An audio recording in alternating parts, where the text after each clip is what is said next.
Bawa sial saja. Datang-datang di hari lebaran, pengemis ini malah muncul. Pergi sana. Pergi. Dewi Larasati mulai menaburkan garam krosok yang ada di tangannya ke wajah wanita tua itu. Butiran-butiran garam kasar berwarna putih mendarat di alisnya, di bibirnya, dan di pipinya yang keriput. Ibu, dulu Anda seorang direktur utama yang terhormat. Kenapa sekarang jadi begini? Ah, tidak. Anda kan bukan direktur utama lagi.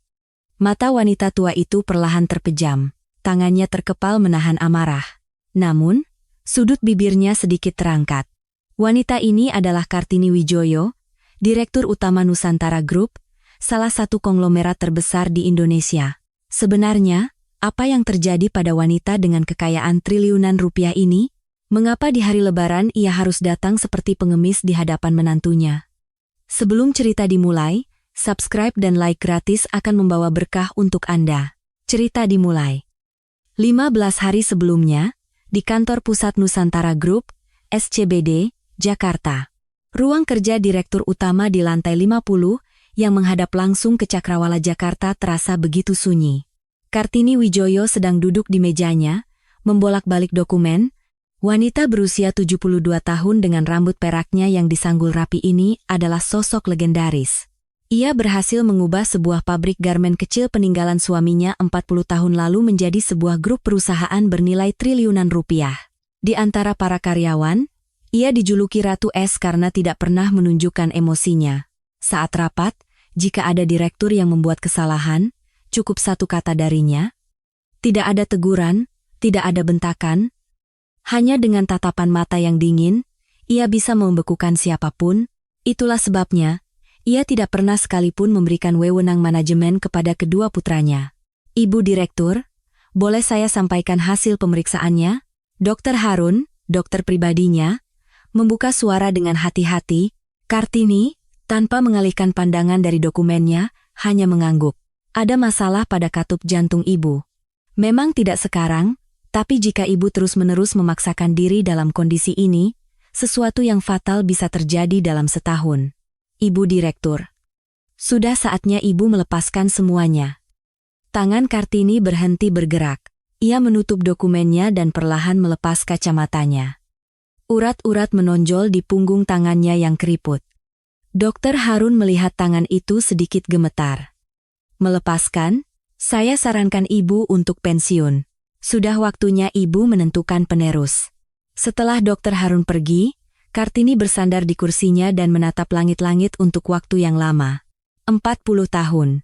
Sejak suaminya meninggal dalam kecelakaan lalu lintas, janda muda berusia 32 tahun itu berjuang sendirian sambil merawat kedua putranya di lantai pabrik yang keras.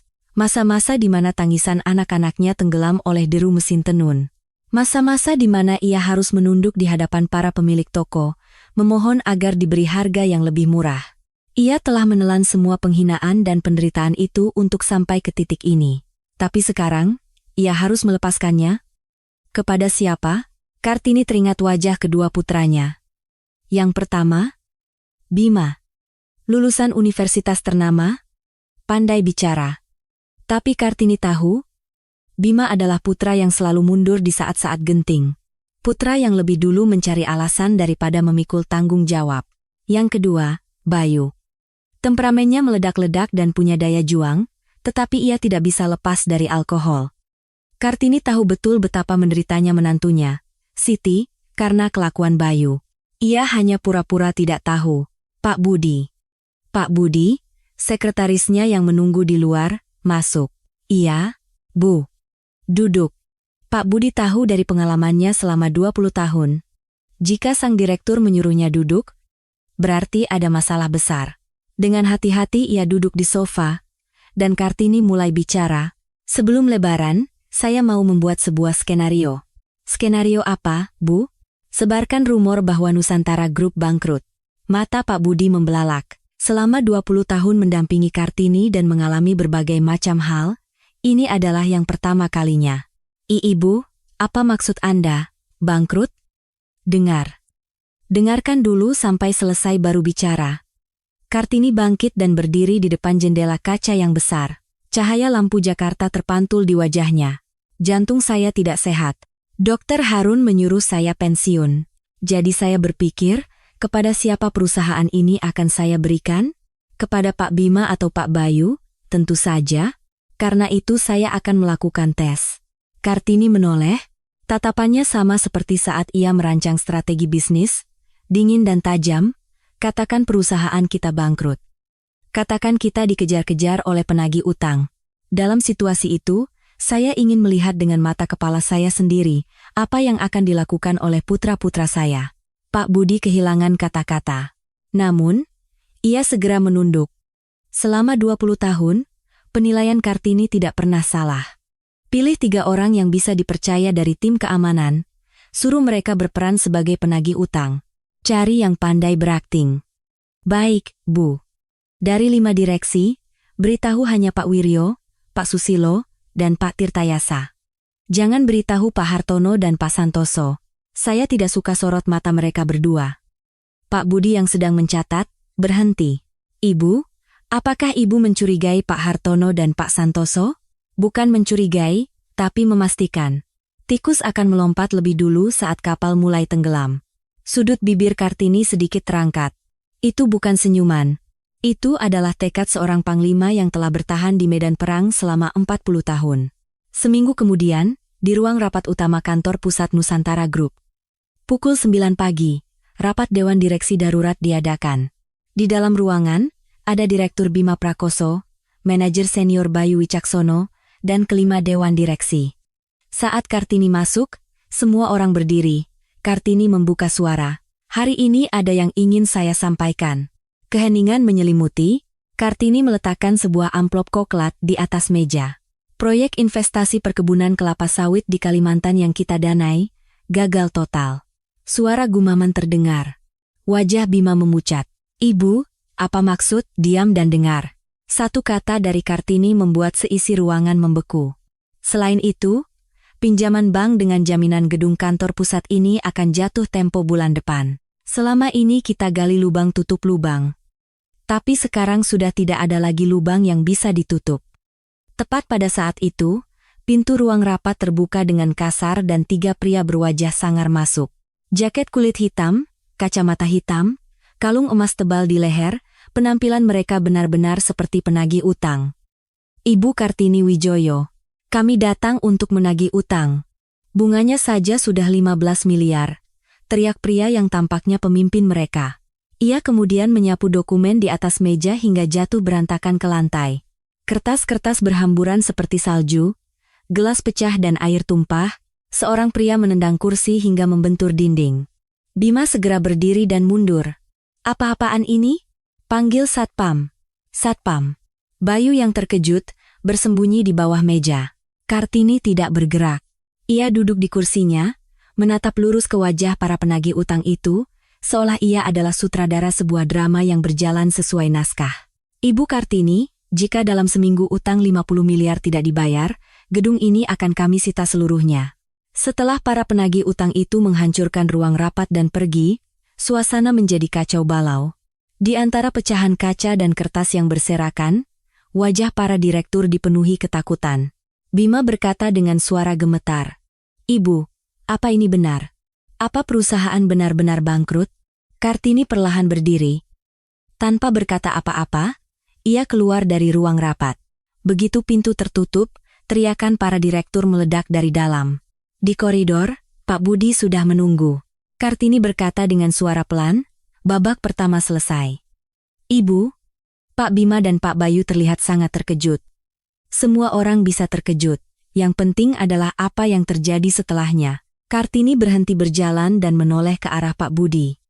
Tepat di hari Lebaran, saya sendiri yang akan mendatangi anak-anak saya. Siapkan pakaian yang lusuh.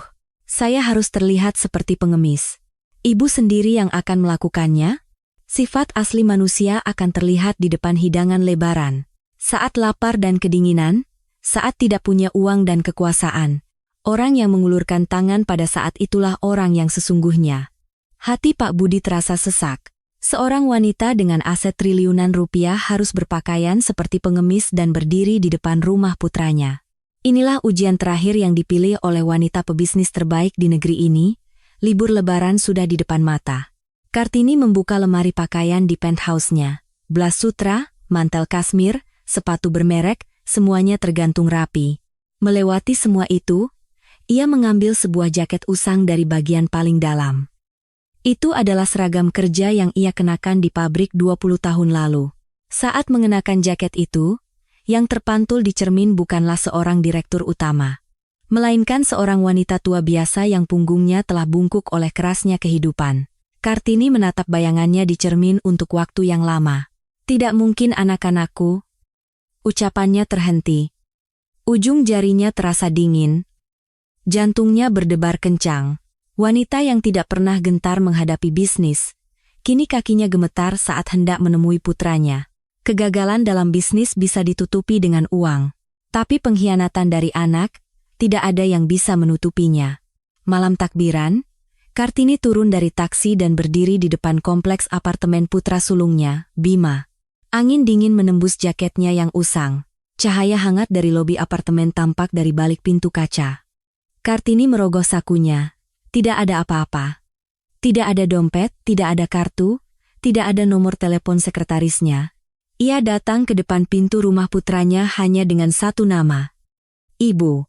Setelah menarik napas dalam-dalam, ia menekan bel.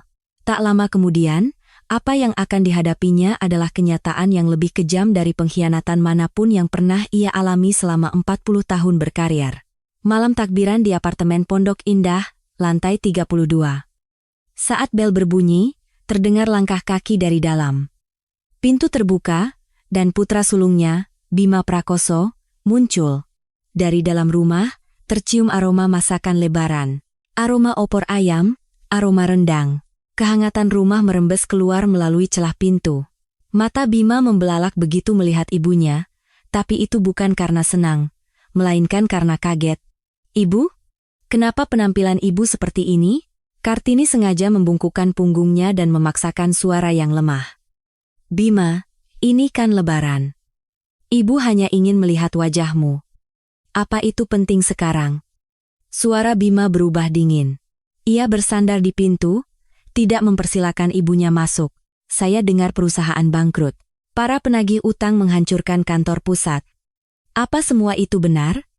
Bima, biarkan ibu masuk dulu. Masuk apanya? Bima mundur selangkah, seolah kemalangan ibunya bisa menular. Ibu. Seumur hidup saya hanya menjabat sebagai direktur di perusahaan itu. Saya tidak pernah bisa mengambil keputusan apapun. Semuanya ibu putuskan sendiri secara sepihak. Pernahkah ibu mendengarkan pendapat saya sekali saja? Bima. Baguslah kalau begitu. Satu kalimat itu menusuk hati Kartini seperti paku. Selama ini ibu serakah mengurus semuanya sendirian, dan akhirnya jadi begini kan? Ibu tidak pernah mewariskan sepeser pun, hanya memberi jabatan direktur. Sekarang ibu mau apa? Kartini melanjutkan aktingnya. Ia melemaskan sorot matanya dan membuat bibirnya bergetar. Bima, penagih utang sedang mengejar ibu. Ibu butuh uang untuk melarikan diri. Tolong bantu ibu sedikit saja. Uang untuk lari? Bima tertawa sinis. Kenapa saya harus membayar utang yang ibu buat? Saya tidak mau ikut menanggungnya, jadi tolong jangan pura-pura kenal saya lagi. Tangan Kartini gemetar. Tapi ia menahannya. Ujian ini belum berakhir. Ada satu hal lagi yang harus ia pastikan. Bima, ibu lapar. Ini lebaran, berilah ibu semangkuk opor ayam saja. Semangkuk yang hangat sudah cukup. Tepat pada saat itu, terdengar langkah kaki dari dalam, dan menantu pertamanya, Dewi Larasati, muncul di pintu depan. Rupanya ia sudah mengawasi dari jendela ruang tamu. Saat Kartini masih menjadi direktur utama, Dewi selalu bersikap sopan di hadapan ibu mertuanya. Menunduk, menyatukan kedua tangan, dan tersenyum adalah kebiasaannya. Setiap lebaran, ia selalu datang membawakan parsel mewah dan menanyakan kabar. Tapi sekarang, wajah Dewi yang berdiri di pintu benar-benar berbeda. Panggilannya masih sama, Ibu. Tapi nadanya berbeda, sorot matanya berbeda, sudut bibirnya tertarik ke bawah. Ibu tahu kan, Rian harus sekolah di luar negeri? Ibu tahu berapa biaya sekolah internasional dalam setahun? Sekarang, gara-gara satu orang tua ini, semua itu bisa gagal. Kartini menatap mata menantunya. Di matanya, tidak ada rasa kasihan, Tidak ada penyesalan, tidak ada rasa hormat, hanya ada satu perasaan, jengkel. Orang hanya dihargai kalau punya uang. Bu. Dewi masuk ke dapur. Tak lama kemudian, yang ia bawa bukanlah opor ayam, melainkan semangkuk mie dingin. Mie yang direndam dalam air dingin tanpa direbus. Dewi meletakkan mangkuk mie itu di lantai depan pintu. Seolah-olah meletakkan makanan anjing. Dan ada satu lagi yang ia bawa dari dapur. Garam krosok. Dewi merobek kantong garam itu. Lalu ia mulai menaburkannya ke arah wajah Kartini. Bawa sial saja. Kenapa datang-datang di hari lebaran dengan penampilan seperti ini? Butiran-butiran garam kasar berjatuhan di antara rambut Kartini, di atas matanya, dan di jaketnya. Jangan-jangan sialnya menular ke rumah kami. Pergi, Bu, tolonglah pergi. Kartini memejamkan matanya. Garam meleleh di atas kelopak matanya. Ia tidak bisa membedakan apakah yang asin itu air matanya atau garam. 40 tahun lalu, dengan tangan yang membersihkan oli di lantai pabrik sambil membesarkan putranya, ia telah memasangkan mahkota bunga di pernikahan menantunya ini. Ia sendiri yang memasangkan gelang emas di pergelangan tangannya yang kurus. Tapi sekarang, menantunya itu menaburkan garam di wajahnya. Tepat pada saat itu, cucunya yang berusia 13 tahun, Rian, keluar dari dalam. Secercah harapan muncul di hati Kartini. Cucu yang sejak kecil selalu duduk di pangkuannya, merengek minta dibacakan dongeng. Anak yang setiap kali diberi uang saku selalu menerimanya dengan sopan sambil berkata, "Terima kasih, Nenek." Rian membuka mulutnya. Kartini mengulurkan tangannya. Ia merasa jika bisa memegang tangan kecil itu, ia akan sanggup menahan penghinaan ini. Gara-gara nenek, aku jadi tidak bisa sekolah di luar negeri. Tangan Kartini berhenti di udara. Teman-temanku semua pergi ke Amerika, hanya aku yang tidak bisa. Ini semua gara-gara nenek. Sulit dipercaya kata-kata itu keluar dari mulut anak berusia 13 tahun. Tapi Kartini tahu, kata-kata itu bukan milik si anak, melainkan milik orang tuanya yang berdiri di belakangnya. Bima menutup pintu. Brak, suara itu menggema di koridor. Kartini berdiri terpaku di depan pintu yang tertutup untuk waktu yang lama. Tidak ada siapa-siapa di koridor. Di malam hari, saat seluruh dunia sedang duduk bersama keluarga di meja makan yang hangat, seorang direktur utama dengan kekayaan triliunan rupiah diusir dari depan pintu rumah putranya setelah ditaburi garam. Ia bahkan tidak mendapatkan semangkuk opor ayam. Kartini tidak menepis garam di tubuhnya.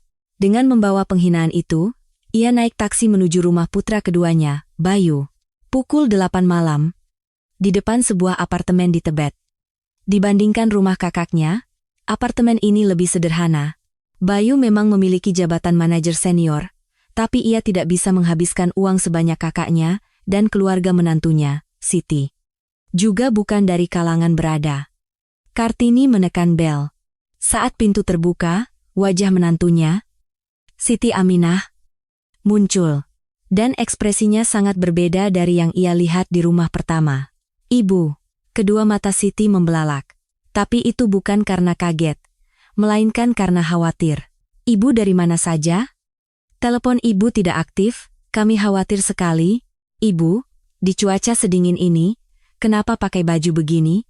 Dan ini apa yang menempel di wajah ibu?" Siti bergegas keluar dan menepis-nepis jaket ibu mertuanya. Butiran garam berjatuhan, Siti, yang tidak tahu itu adalah garam, terus menepisnya dengan tangan. "Ayo masuk, Bu." Tangan ibu dingin sekali.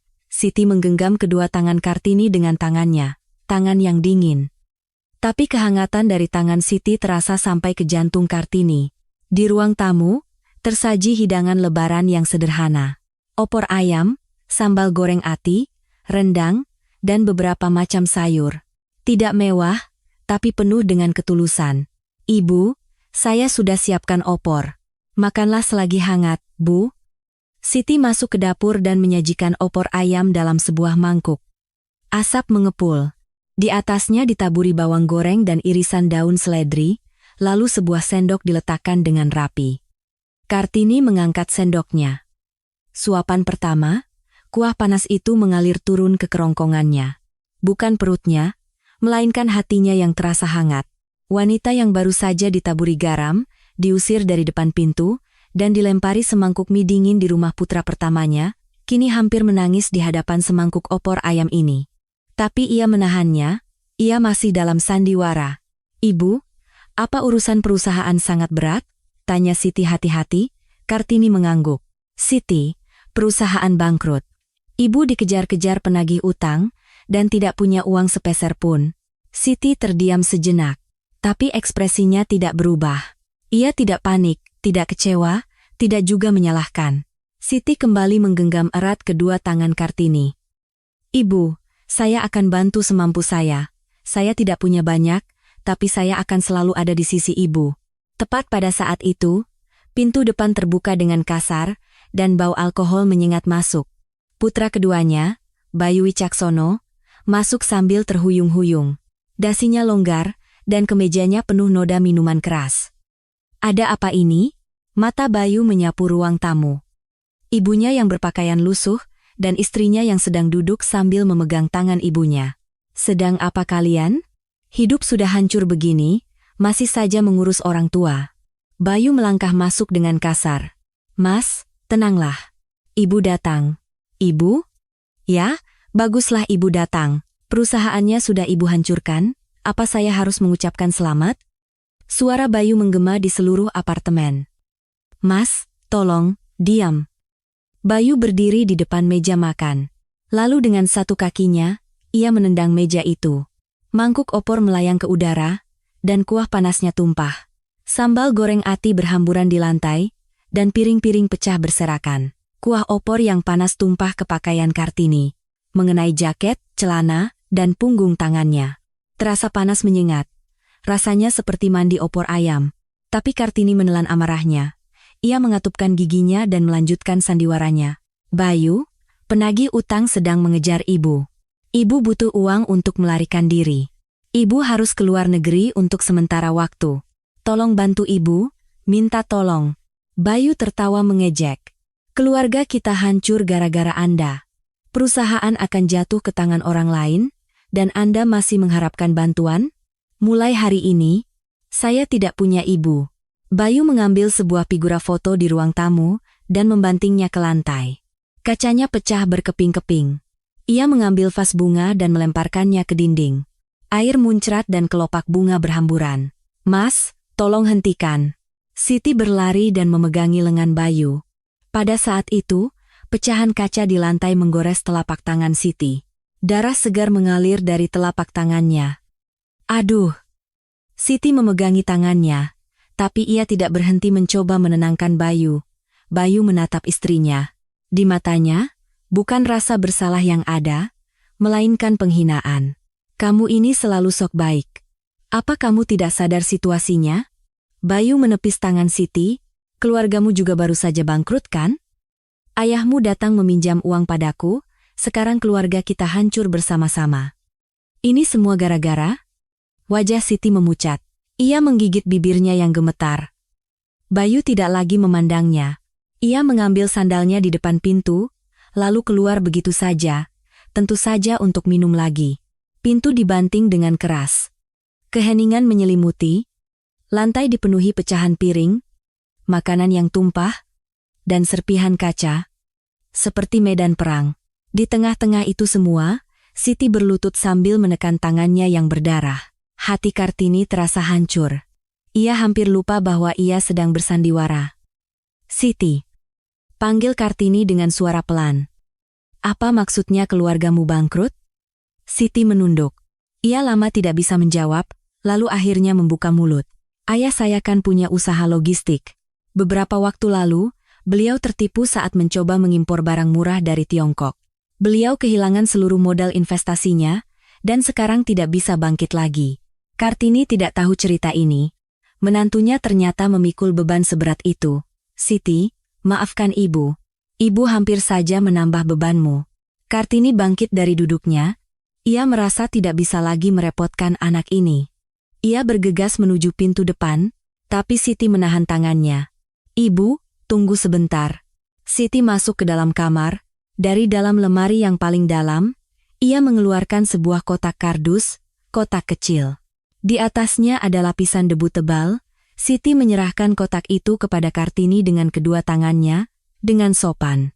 "Ibu, maaf hanya ini yang bisa saya berikan." "Apa ini?" "Tidak banyak. Tapi semoga bisa membantu ibu untuk melarikan diri. Dan, ibu, cepatlah pergi, sebelum dia kembali." Air mata menggenang di mata Siti. Tapi ia tidak menangis. Darah masih mengalir dari telapak tangannya, tapi Siti lebih mengkhawatirkan keselamatan ibu mertuanya daripada tangannya sendiri. Kartini menerima kotak itu. Terasa ringan, sekaligus berat. Sebuah beban yang aneh. "Siti, ibu, cepat pergi. Tolonglah." Siti membukakan pintu depan. Kartini keluar sambil memeluk kotak itu. Saat menoleh dari koridor, ia melihat Siti berdiri di celah pintu dengan kedua tangan disatukan. Darah mengalir dari tangannya yang terluka hingga ke pergelangan tangan, tapi wanita itu tersenyum, pintu pun tertutup. Kartini bersandar di dinding koridor. Kedua kakinya terasa lemas, putra pertamanya menaburkan garam dan mengusirnya dari depan pintu. Putra keduanya menyiramnya dengan opor ayam. Di hari Lebaran, ia menerima perlakuan seperti ini dari anak kandungnya sendiri. Tapi menantunya, anak orang lain yang tidak memiliki hubungan darah dengannya, justru menggenggam tangannya, memberikan sebuah kotak berisi seluruh hartanya. Padahal keluarganya sendiri sedang bangkrut dan ia tidak punya tempat untuk pergi, tapi ia justru mengkhawatirkan uang pelarian ibu mertuanya. Kartini memeluk erat kotak itu di dadanya. Ia tidak bergerak untuk waktu yang lama di lantai koridor yang dingin. Wanita ini belum tahu apa isi dari kotak itu. Penthouse Kartini Wijoyo di SCBD, Jakarta, lantai 47, pukul 10 malam Lebaran. Kartini membuka pintu dan masuk. Lampu yang menyala otomatis menerangi ruang tamu yang luas. Penthouse seluas 600 meter persegi itu begitu sunyi. Di hari Lebaran, di rumah seluas ini, hanya ada Kartini seorang diri. Jaket usangnya masih berbekas noda garam dan kuah opor.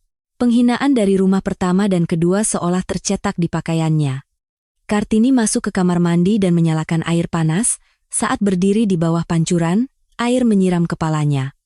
Garam larut dan mengalir turun. Noda kuah opor terbasuh. Tapi gumpalan di hatinya tidak bisa dibersihkan dengan air. Ia berdiri di depan cermin. Sambil mengeringkan rambut dengan handuk, ia menatap wajahnya sendiri. Wajah yang telah hidup selama 72 tahun. Setiap kerutan memiliki ceritanya sendiri. Kerutan saat ia menangis karena kehilangan suami, kerutan saat ia menunduk pada mitra bisnis, kerutan saat ia diam-diam menyeka air mata di wisuda putranya. Dan hari ini, satu jejak baru terukir di kerutan itu. Kerutan seorang ibu yang dibuang oleh anaknya. Setelah berganti piyama, ia duduk di sofa ruang tamu. Di atas meja, ada kotak kardus yang diberikan Siti. Kotak usang yang penuh debu. Kartini hanya menatap kotak itu untuk waktu yang lama. Perlahan, ia membuka tutupnya. Yang pertama kali terlihat adalah benda-benda yang berkilauan. Warna emas, perak, mutiara. Di dalam kotak, perhiasan-perhiasan tersusun rapi. Tangan Kartini berhenti. Ini semua adalah hadiah yang ia berikan kepada menantunya setiap tahun. Kartini adalah orang yang dingin. Ia tidak pernah mengucapkan kata-kata hangat kepada menantunya. Bahkan di hari ulang tahunnya, ia hanya memberikan hadiah tanpa ucapan selamat, seperti menyerahkan dokumen. Bros kebaya mutiara, anting-anting emas, gelang keroncong, kalung batu bacan, satu persatu setiap tahun, selama 12 tahun, ada 12 buah.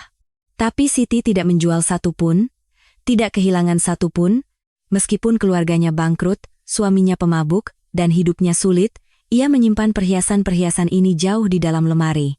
Ujung jari Kartini bergetar. Ia mengambil bros mutiara yang ia berikan pada tahun pertama. Barang 12 tahun yang lalu, tapi bersih seperti baru dipoles. Di bawah perhiasan itu, ada sesuatu yang lain. Beberapa keping emas batangan kecil. Masing-masing seberat 1 gram, sekitar 10 keping.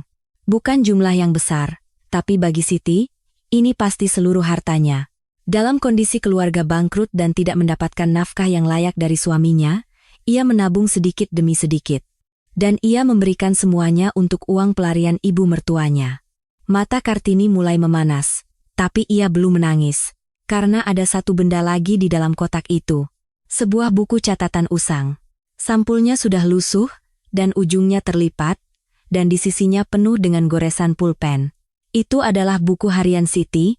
Kartini menduga Siti tidak sengaja memasukkannya saat terburu-buru mengemas kotak itu. Karena tergesa-gesa menyuruhnya pergi, ia pasti tidak sadar buku hariannya ikut masuk. Haruskah kubuka? Ia ragu sejenak. Membaca buku harian orang lain tidaklah sopan.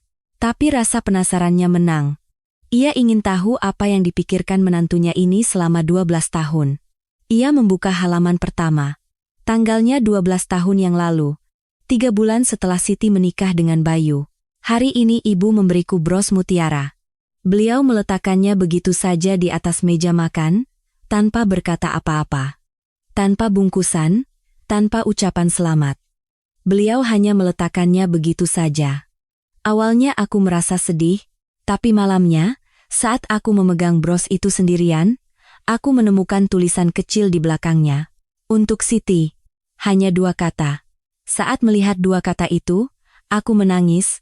Ibu bukanlah orang yang dingin, beliau hanya tidak pandai berekspresi. Tangan Kartini yang membalik halaman berhenti. Memang benar ia mengukir tulisan di belakang bros itu.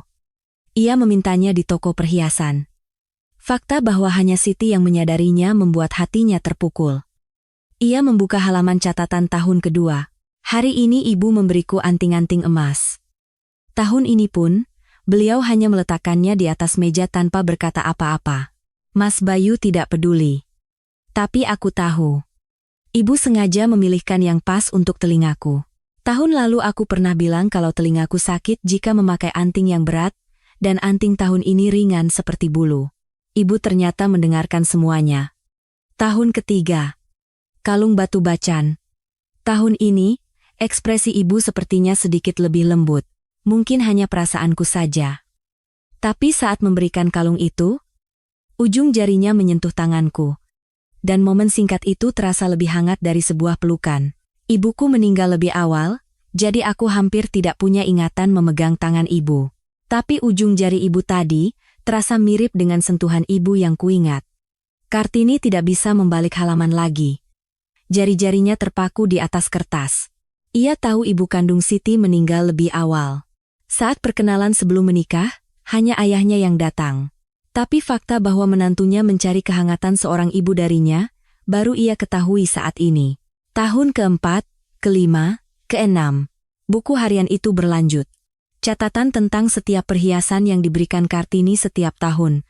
Hari saat ia menerima gelang keroncong, cincin akik, bros giok, Siti mencatat setiap detail dan memberikan maknanya sendiri. Ibu tidak mengatakan cinta dengan kata-kata. Sebagai gantinya, setahun sekali, beliau menitipkan hatinya pada perhiasan kecil ini. Dan aku bisa merasakannya. Meskipun tidak ada orang lain di dunia ini yang tahu, aku tahu. Di catatan tahun ke-7, ada kalimat seperti ini. Aku mencintaimu, Ibu. Bukan Mama. Jika ada satu orang di dunia ini yang bisa kupanggil Mama, itu adalah Ibu. Air mata Kartini jatuh. Setetes air mata jatuh di atas buku harian itu, membuat tintanya luntur. Ia buru-buru menyekanya dengan punggung tangan, tapi sudah terlambat. Air matanya tidak berhenti. Wanita yang tidak pernah menangis selama 40 tahun. Di pemakaman suaminya, saat bisnisnya hampir bangkrut, saat ditipu oleh mitra bisnis, ia selalu mengatupkan giginya dan bertahan. Tapi sekarang, sebuah buku harian dari menantunya meruntuhkan bendungan 40 tahun itu. Ia membalik halaman ke-8. Ke-9. Tulisan tangan Siti mulai sedikit goyah. Tulisan yang awalnya rapi, semakin lama semakin kehilangan kekuatan. Dan dari tahun ke-10, isi buku harian itu mulai berubah. Hari ini Mas Bayu tidak pulang lagi. Sudah seminggu. Teleponnya juga tidak diangkat. Tahun ke-11. Mas Bayu pulang dalam keadaan mabuk dan berteriak-teriak. Dia bilang, dia berharap ibu cepat mati. Kalau dia mewarisi perusahaan itu, dia akan menjual semuanya dan pergi ke luar negeri. Aku tidak bisa berkata apa-apa. Betapa sakitnya hati ibu jika mendengarnya. Air mata Kartini berhenti. Sebagai gantinya, tangannya mulai gemetar. Ia membalik halaman, sepertinya Mas Bayu punya wanita lain di luar. Dia semakin sering pulang pagi, dan dari bajunya tercium bau parfum wanita lain. Awalnya aku pikir itu hanya perasaanku. Tapi sebulan berlalu, 2 bulan berlalu, dan sekarang sudah 3 tahun. 3 tahun. Fakta bahwa putra keduanya telah berselingkuh selama 3 tahun, baru Kartini ketahui melalui buku harian ini. Aku berpikir untuk memberitahu ibu. Tapi aku tidak sanggup. Aku tahu betapa sedihnya ibu nanti. Jadi aku menelannya sendirian. Aku menahannya sendirian. Aku bertahan sambil memandangi perhiasan yang ibu berikan setiap tahun. Selama ada ini, aku baik-baik saja. Aku percaya ini adalah hati ibu, dan aku baik-baik saja. Kartini menutup buku harian itu. Ia tidak sanggup membacanya lagi. Ia bangkit dari sofa dan berdiri di depan jendela kaca. Pemandangan malam Jakarta berkilauan seperti permata. Di bawah jutaan lampu itu, seorang wanita bernama Siti mungkin sedang membersihkan pecahan kaca. Membersihkan meja makan yang terbalik, membalut tangannya yang berdarah, dan menghabiskan malam lebaran sendirian. Kartini memegangi dadanya. Jantungnya sakit, bukan karena penyakit. Ini adalah emosi manusia yang lebih menyakitkan dari penyakit jantung manapun. Seharusnya kamu yang menjadi anakku, bukan putraku. Suara Kartini menggema di penthouse yang kosong. Di dekat halaman terakhir buku harian itu, tertulis kalimat seperti ini, meskipun mendengar dia berharap ibu cepat mati, aku tidak bisa meninggalkan rumah ini. Karena jika aku pergi, tidak akan ada yang menjaga ibu. Aku harus di sini agar bisa setidaknya menanyakan kabar ibu. Aku hidup bukan sebagai istri Mas Bayu, melainkan sebagai menantu ibu. Kartini memeluk buku harian itu di dadanya. Buku catatan tipis ini menyimpan 12 tahun waktu, menyimpan ketulusan seorang wanita yang selama 12 tahun menahan, menangis, dan bertahan sendirian. Kepribadian seseorang yang tidak bisa diketahui dari ratusan CV dan wawancara, ada di dalam buku harian ini. Kartini meletakkan buku harian itu di atas meja, dan di sampingnya ia mengeluarkan perhiasan satu persatu. Bros mutiara, anting emas, kalung batu bacan, gelang keroncong, cincin akik, bros giok. 12 perhiasan berjejer. Tidak ada yang kurang satupun, tidak ada yang usang satupun. Anak ini bertahan selama 12 tahun, gumam Kartini, dan ia mengambil keputusan. Di bawah cahaya lampu malam Jakarta, Kartini mulai menyusun rencana baru. Ini bukan lagi masalah kepada siapa ia akan mewariskan perusahaan. Ini adalah masalah siapa yang akan ia lindungi. Ia mengangkat telepon dan menelepon Pak Budi. Pak Budi? Iya, Bu. Ada apa menelepon selarut ini? Besok pagi jam 9, kita bertemu di kantor pusat. Saya harus mengubah rencana. Mengubah rencana, Bu? Saya sudah menentukan penerusnya. Pak Budi terdiam sejenak. Apakah Pak Bima? Atau Pak Bayu? Bukan keduanya, kata Kartini sambil menatap pemandangan malam Jakarta dari balik jendela. Besok kita bicarakan. Dan satu lagi. Silakan. Bu. Ayah mertuaku, ayah dari Siti Aminah, dia ditipu saat berbisnis logistik kan? Itu akan saya periksa. Bu. Bukan periksa, tapi selesaikan. Kerahkan tim keamanan untuk melacak penipu itu, dan hubungi tim hukum untuk mengajukan gugatan perdata dan pidana secara bersamaan. Laporkan padaku besok apa saja yang dibutuhkan agar bisnis ayah mertuaku bisa kembali normal. Baik, Bu. Setelah menutup telepon, Kartini membuka kembali buku harian itu. Ia membaca halaman terakhir sekali lagi, Aku mencintaimu, Mama. Kartini menutup buku harian itu dan memejamkan mata. Selama 40 tahun berbisnis, ia telah melihat puluhan ribu kontrak, membaca ribuan laporan. Tapi tidak ada dokumen seumur hidupnya yang mengguncang hatinya seperti buku harian tipis ini. Karena kepribadian yang tercatat kata demi kata selama 12 tahun adalah bukti yang paling kuat. 2 hari setelah libur lebaran berakhir, di sebuah restoran Jepang mewah di Jakarta Selatan, Bima duduk dengan segelas sake di depannya. Wajahnya tidak dicukur, dan di bawah matanya ada jejak kurang tidur selama beberapa hari. Di seberangnya, duduk 2 orang pria.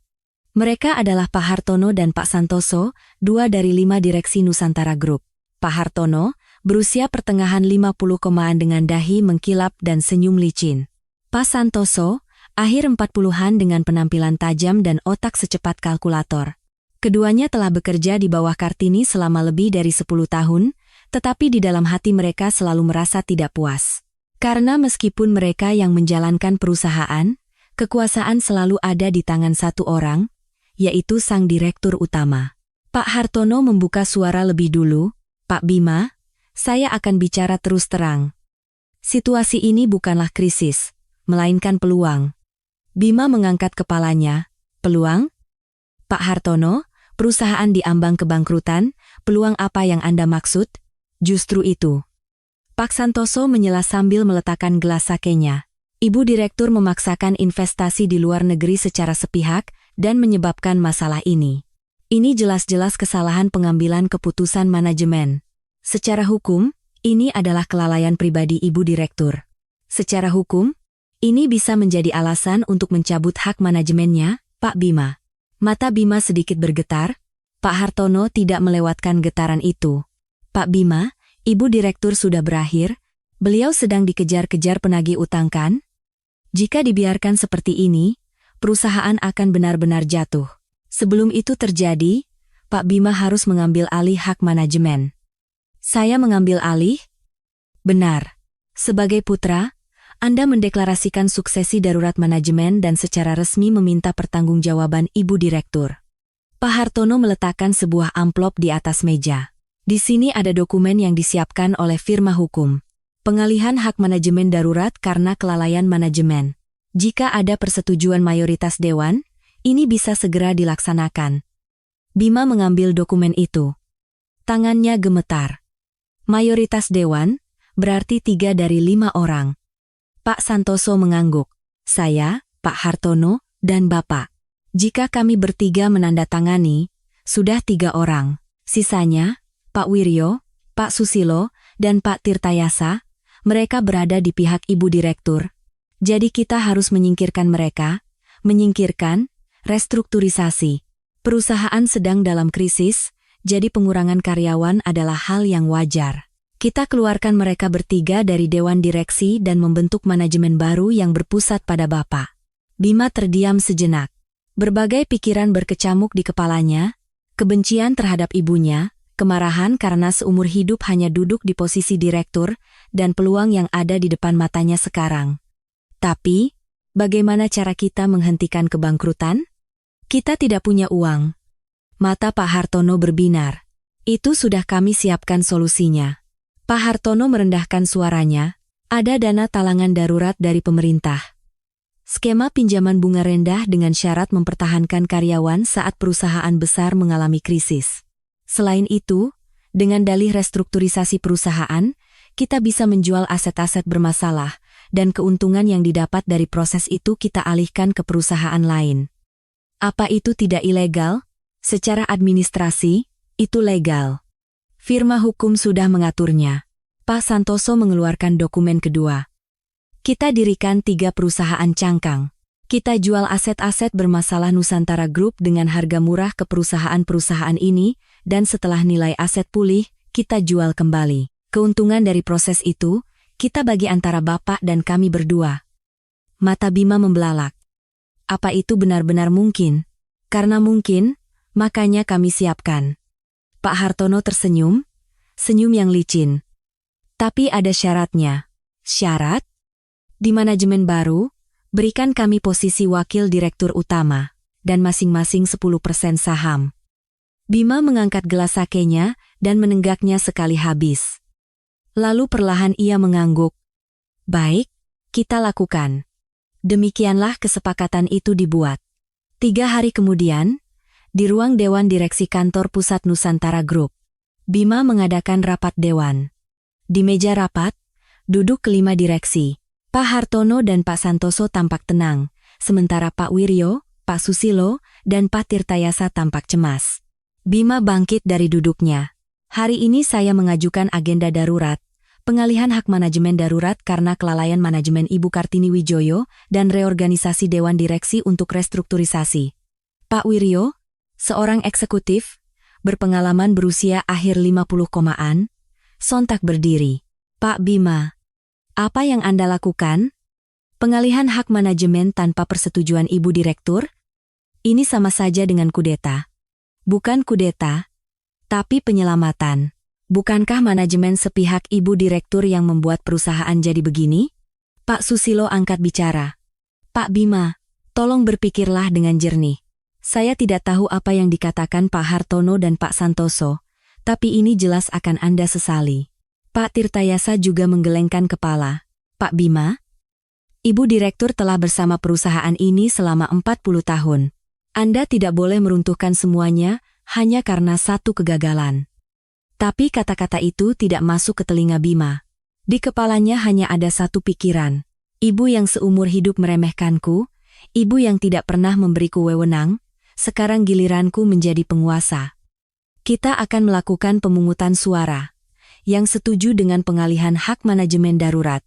Pak Hartono mengangkat tangan, Pak Santoso mengangkat tangan. Bima mengangkat tangan. 3 orang. Mayoritas. Disetujui. Umum Bima.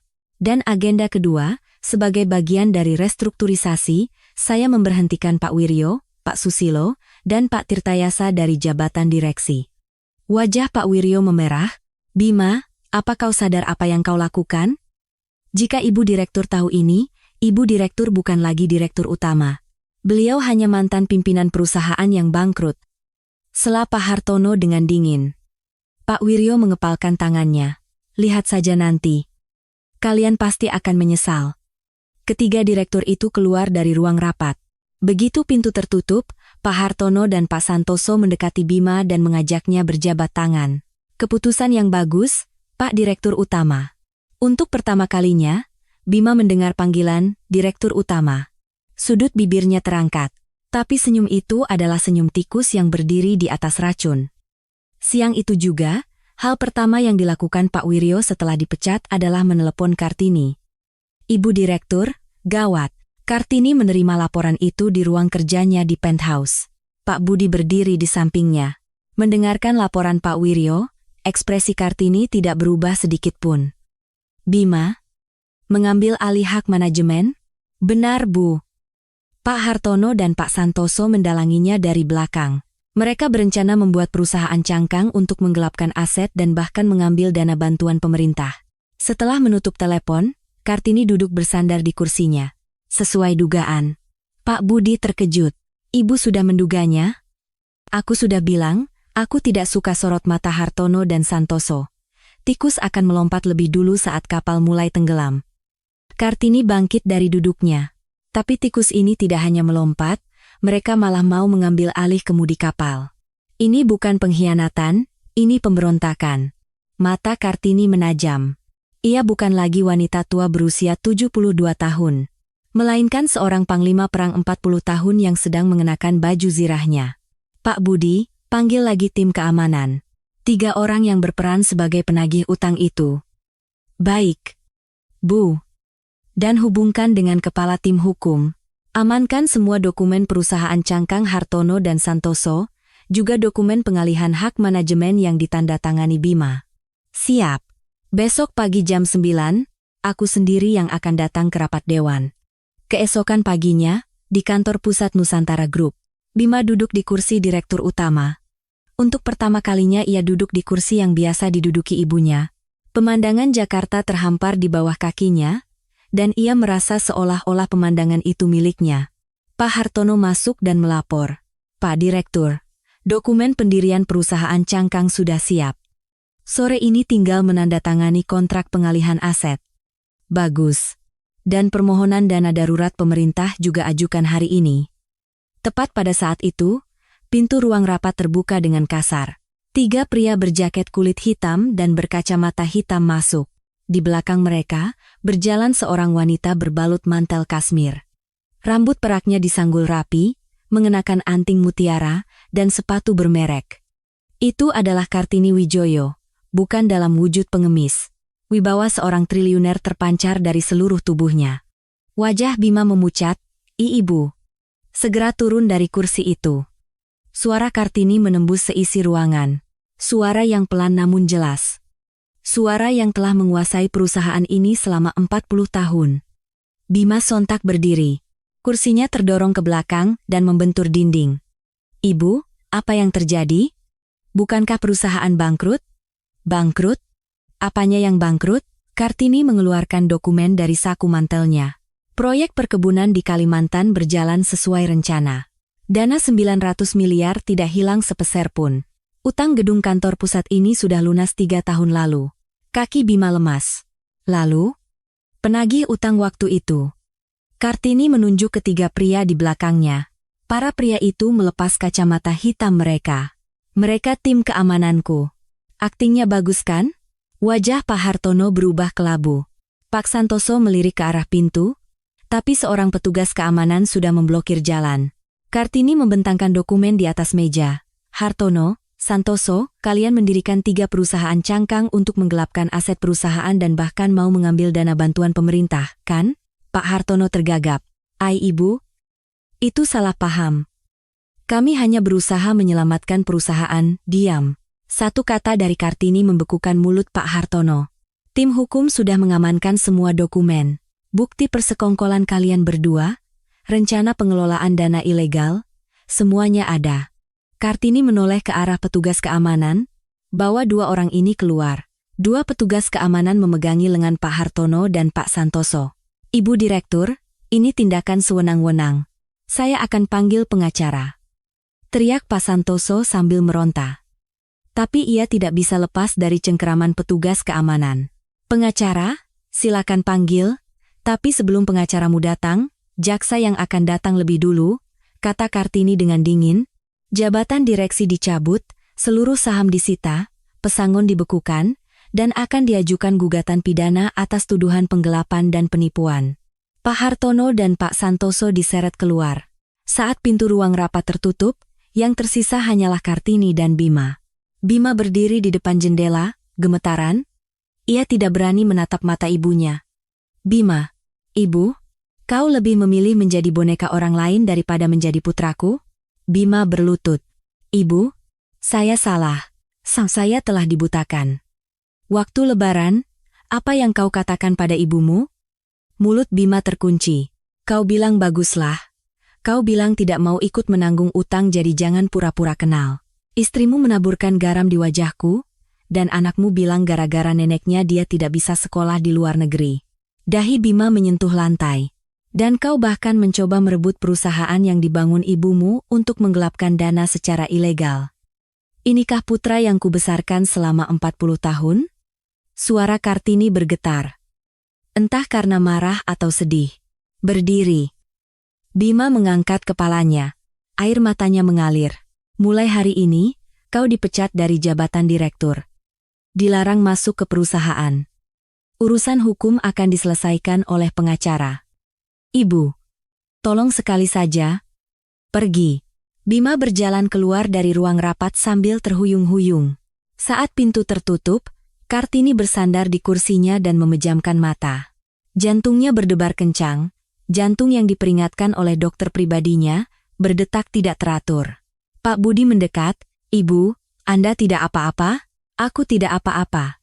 Ia tidak baik-baik saja.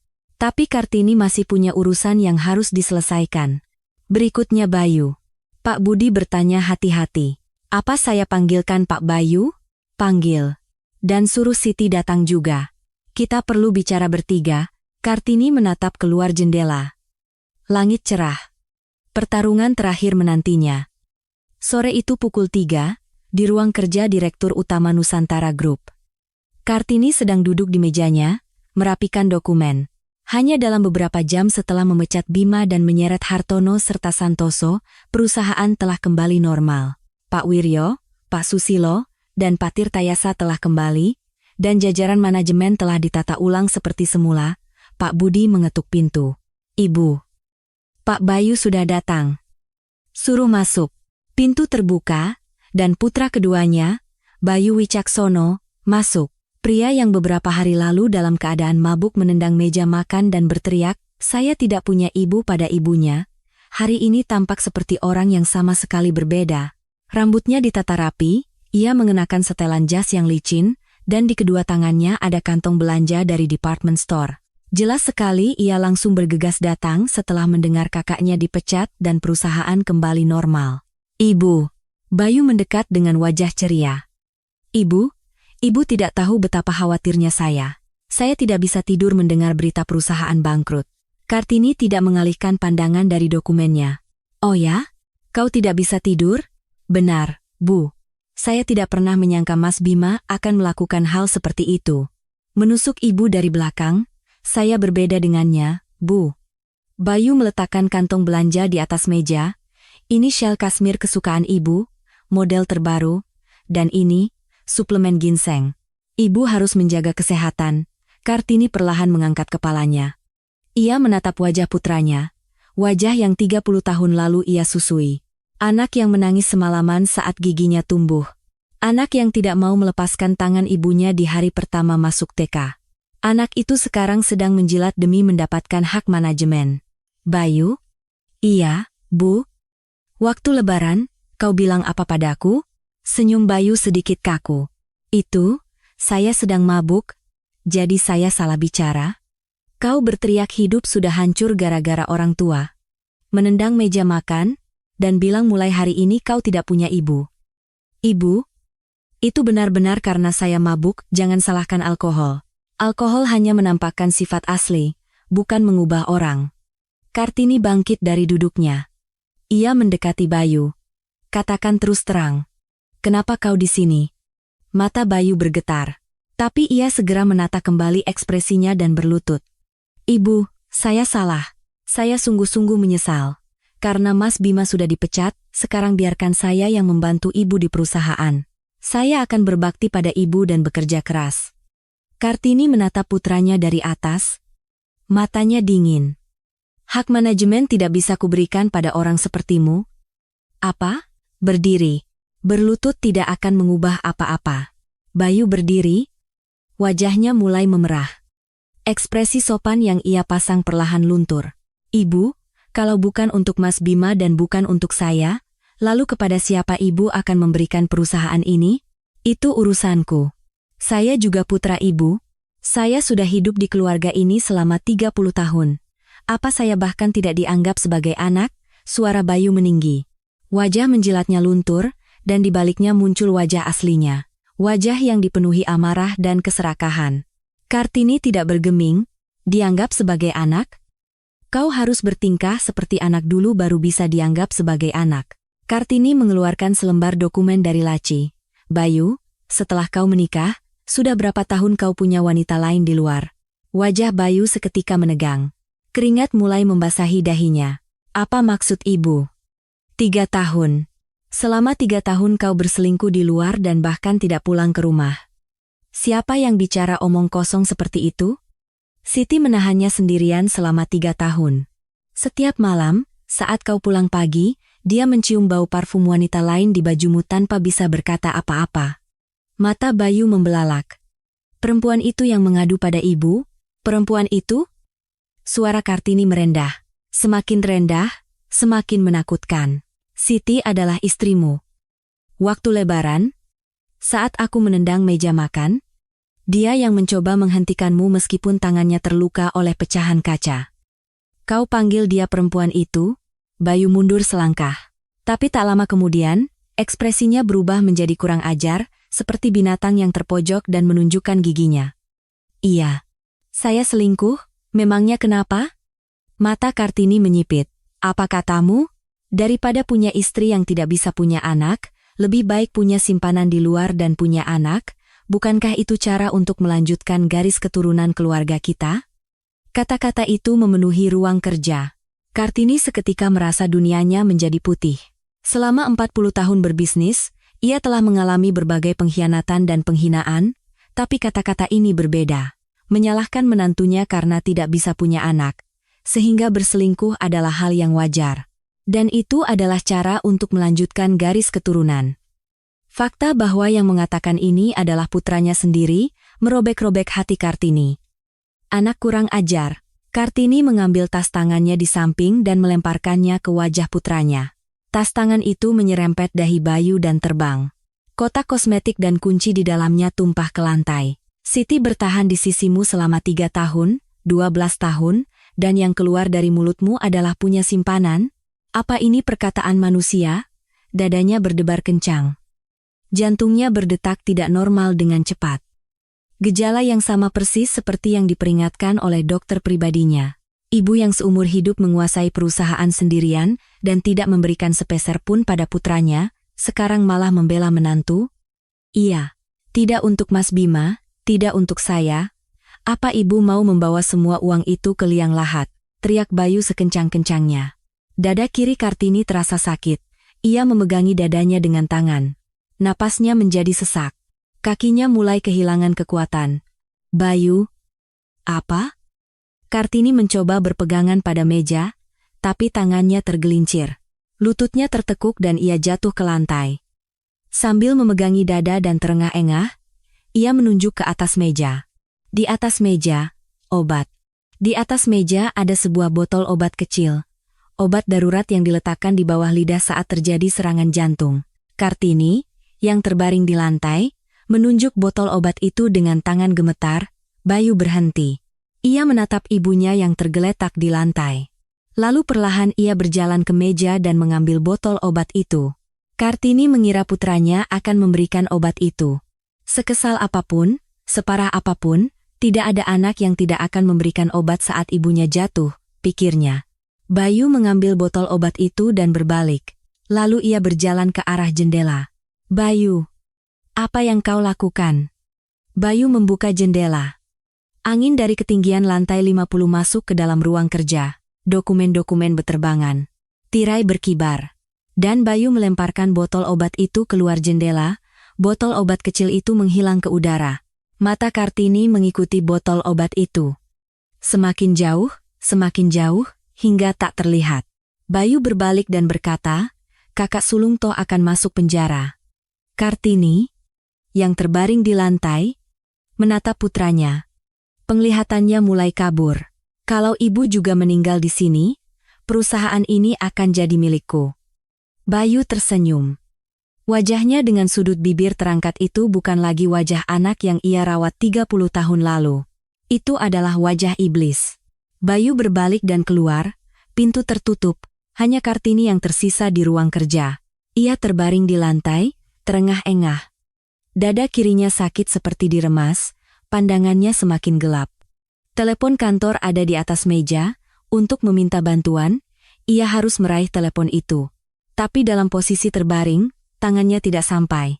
Ia mencoba merangkak dengan lutut, tapi lengannya tidak bertenaga. Tinggal sejengkal lagi ke telepon. Ujung jarinya menyentuh sudut meja, lalu tergelincir. Jantungnya berdetak semakin tidak teratur. Tepi pandangannya mulai menghitam. Telepon itu tidak terjangkau. Kartini mengubah arah. Tas tangan yang tadi ia lemparkan ke Bayu tergeletak di sisi lain lantai. Di dalam tas tangan itu ada satu obat darurat lagi. Ia punya kebiasaan selalu menyimpannya di dua tempat. Ia merangkak, dengan siku menopang di lantai, seinci demi seinci, ada bekas goresan kuku panjang di karpet. Tas tangan itu terlihat. Ia mengulurkan tangannya. Ujung jarinya menyentuh tali tas, tapi kurang sejengkal lagi. Tenaganya habis. Lengannya jatuh, pandangannya mulai benar-benar gelap. Kesadarannya memudar. Tepat pada saat itu, pintu ruang kerja terbuka. Terdengar suara sepatu hak tinggi mendekat dengan cepat. Ibu, itu adalah Siti Aminah, menantu yang dipanggil untuk pertemuan tiga pihak. Tiba tepat pada saat itu. Siti, begitu melihat ibu mertuanya tergeletak di lantai, langsung berlari, wajah Kartini pucat. Bibirnya membiru. Ibu, sadarlah. Ibu, Siti menemukan botol obat di antara isi tas yang berserakan. Ia buru-buru mengambilnya, membuka tutupnya, dan mengeluarkan sebutir pil, lalu meletakkannya di bawah lidah Kartini. Ibu, obatnya sudah diminum. Bertahanlah, Bu, tolong. Siti meletakkan kepala ibu mertuanya di atas pangkuannya. Dengan satu tangan, ia meraih telepon dan menekan 119. Di sini kantor pusat Nusantara Group, lantai 50, SCBD. Ada pasien serangan jantung. Tolong cepat datang. Kesadaran Kartini samar-samar kembali. Dalam pandangannya yang kabur, ia melihat wajah Siti. Air mata menetes di pipinya. Ibu, buka mata ibu. Saya di sini, Bu. Tangan Siti menggenggam erat tangan Kartini yang dingin. Beberapa hari lalu, di malam lebaran, tangan ini juga yang menggenggam tangannya. Tangan yang terluka oleh kaca dan berdarah, kini kembali memegang nyawanya. Bibir Kartini bergerak sedikit. Siti. Iya, Bu. Jangan bicara.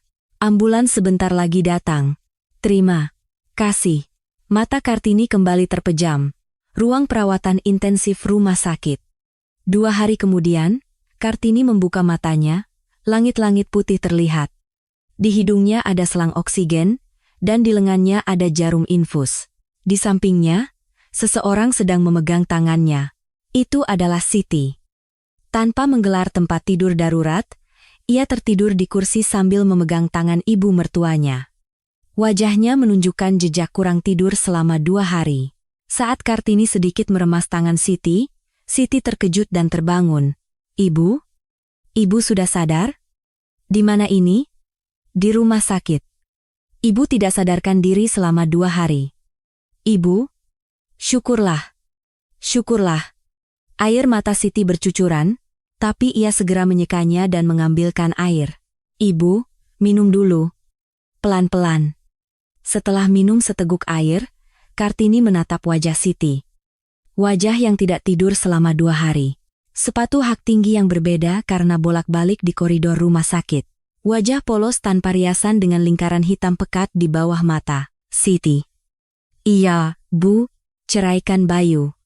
Mata Siti membelalak. Apa? Kau bukan orang yang pantas berada di sampingnya. Ceraikan dia. Aku akan mengurus semuanya. Siti menggelengkan kepala. Air matanya kembali mengalir. Ibu, saya bisa hidup tanpa melihat Mas Bayu lagi. Saya sudah tidak punya perasaan padanya. Lalu apa masalahnya? Siti menggenggam tangan Kartini dengan kedua tangannya. Saya tidak bisa meninggalkan ibu, yang sudah seperti ibu kandung saya sendiri. Mata Kartini terasa panas. Ibu, saya memang menikah dengan Mas Bayu, tapi alasan saya bertahan di rumah ini adalah karena ibu. Setiap perhiasan yang ibu berikan setiap tahun, bagi saya itu adalah cinta seorang ibu. Siti menempelkan dahinya di punggung tangan Kartini. Ibu, jangan buang saya, tolong. Air mata mengalir dari mata Kartini. Cahaya putih dari lampu rumah sakit terpantul di air matanya, berkilauan seperti bintang. Baiklah. Kartini mengelus kepala Siti. Tangan yang selama 40 tahun tidak pernah mengelus kepala siapapun. Aku akan mengurusnya dengan caraku. Kau tidak perlu khawatir. Di dalam kata-kata itu, semua rencana sudah terkandung. Seminggu kemudian, di ruang kerja Direktur Utama Nusantara Group. 3 hari setelah keluar dari rumah sakit, Kartini kembali bekerja. Dokter pribadinya melarangnya dan menyuruhnya istirahat total, tapi Kartini tidak mendengarkan, karena ada urusan terakhir yang harus ia selesaikan. Di atas meja kerjanya, ada 3 tumpukan dokumen. Dokumen yang dibuat oleh Kartini sendiri atas instruksi tim hukum. Pak Budi berdiri di sampingnya, menjelaskan satu persatu. Yang pertama, dokumen pencabutan nama Bayu Wicaksono dari kartu keluarga. Kartini mengangguk. Yang kedua, dokumen gugatan cerai Bayu Wicaksono dan Siti Aminah. Kami telah melampirkan semua bukti perselingkuhan dan catatan kekerasan dalam rumah tangga. Bukti selama 3 tahun sudah terkumpul semua? Iya. Bu, melalui detektif swasta, kami telah mengamankan hubungan dengan wanita lain, riwayat transaksi keuangan, hingga catatan keluar masuk hotel. Jika sampai ke pengadilan, pihak Bayu tidak akan punya peluang menang. Bagus. Yang ketiga, Pak Budi sedikit ragu. Dokumen ini adalah yang paling berat. Yang ketiga, dokumen pengangkatan Siti Aminah sebagai anak angkat Ibu Kartini Wijoyo. Kartini mengambil pulpen. Aku sudah berjanji akan menjadi ibu bagi anak yang kehilangan ibunya sejak kecil. Masa aku tidak bisa menandatangani selembar kertas ini? Kartini menandatangani dokumen pertama. Pencabutan nama Bayu Wicaksono dari kartu keluarga. Suara ujung pulpen yang menggores kertas menggema di ruang kerja yang sunyi. Selama 40 tahun, ia telah menandatangani puluhan ribu kontrak tapi tidak ada tanda tangan seberat ini. Karena ini adalah tanda tangan untuk menghapus seorang anak. Ia menandatangani dokumen kedua. Gugatan cerai dimulai. Ia menandatangani dokumen ketiga. Pengangkatan Siti Aminah sebagai anak angkat. Tanda tangan ini terasa ringan, karena ini bukan menghapus, melainkan mengisi. Pak Budi. Iya Bu. Beritahu Bayu. Mulai hari ini, dia dipecat dari semua jabatannya di Nusantara Group. Jabatan manajer senior dicabut, kartu kredit perusahaan dibekukan, rumah dinas dikosongkan. Dan proses pencabutan namanya dari kartu keluarga dimulai. Baik, Bu. Dan tidak ada pembagian harta. Sepeser pun tidak akan kuberikan.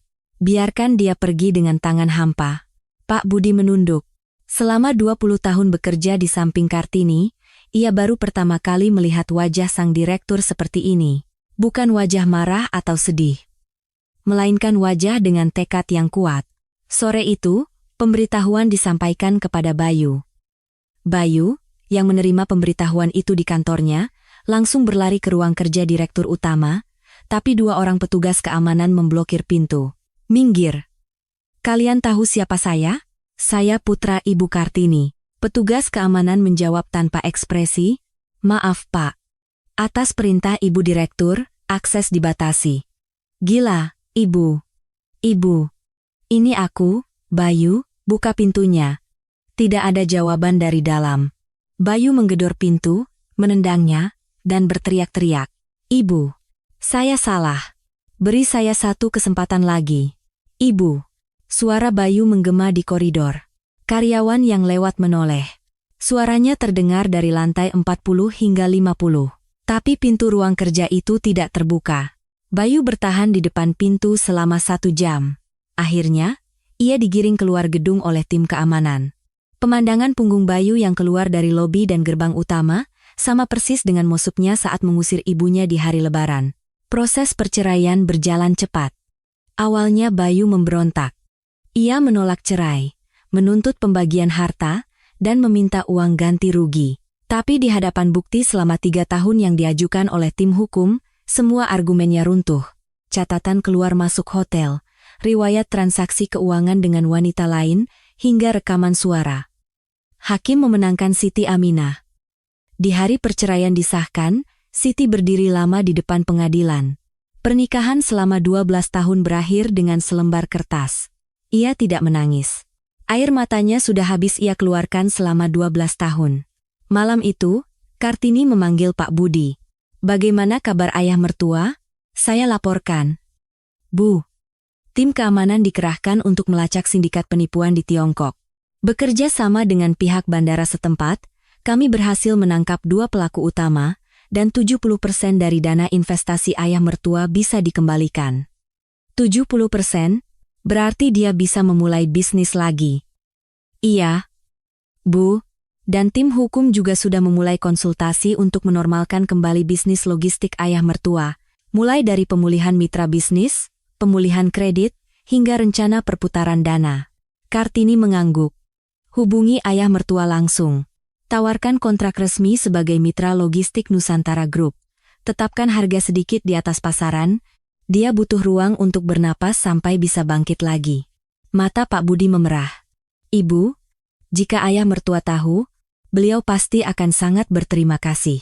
Terima kasih apa? Membantu ayah dari putriku adalah hal yang wajar. Hati Pak Budi tersentuh mendengar kata, putriku. Selama 20 tahun, ia belum pernah mendengar Kartini memanggil seseorang sebagai keluarga. Seminggu kemudian, di ruang rapat utama kantor pusat Nusantara Group, Kartini mengadakan rapat seluruh jajaran eksekutif. Seluruh direksi dan manajer tingkat atas duduk di kursi masing-masing. Di barisan paling depan, duduk Siti Aminah. Siti mengenakan setelan jas yang rapi, tapi ekspresinya canggung. Ia belum tahu mengapa ia duduk di tempat ini. Kartini berdiri di podium. Ia memegang mikrofon. Hari ini saya akan mengumumkan 2 hal. Ruang rapat menjadi sunyi, pandangan lebih dari 100 eksekutif terpusat pada Kartini.